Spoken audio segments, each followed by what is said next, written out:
NCP নেতারা এমন একটা কথা বলেছেন, এই যে সেফ এক্সিট, এখন প্রত্যেক উপদেষ্টা সেফ এক্সিটের ব্যাখ্যা দিচ্ছেন।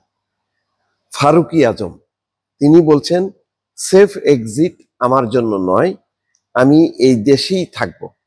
তার মানে তারা এখন ব্যাখ্যা দিচ্ছেন রীতিমতো। তো কেন এই কথা বলছেন?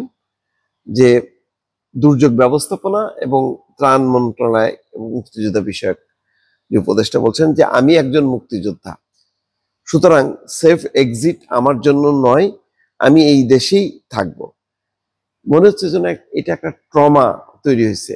একে একে দেখেন ওই আসিফ নজরুল, রেজওয়ানা থেকে শুরু করে অনেক উপদেষ্টা ইতিমধ্যে ব্যাখ্যা কিন্তু দিচ্ছেন ধারাবাহিকভাবে। ফাজুল কবির খান বলছেন যে 72+ বয়সে সেফ এক্সিটের কথা ভাবতে হবে, এটা খুবই দুঃখজনক। তিনি মর্মাহত। আসলে একটা ট্রমা আকারে এটা রূপ নিয়েছে এই সেফ এক্সিট কথাটা।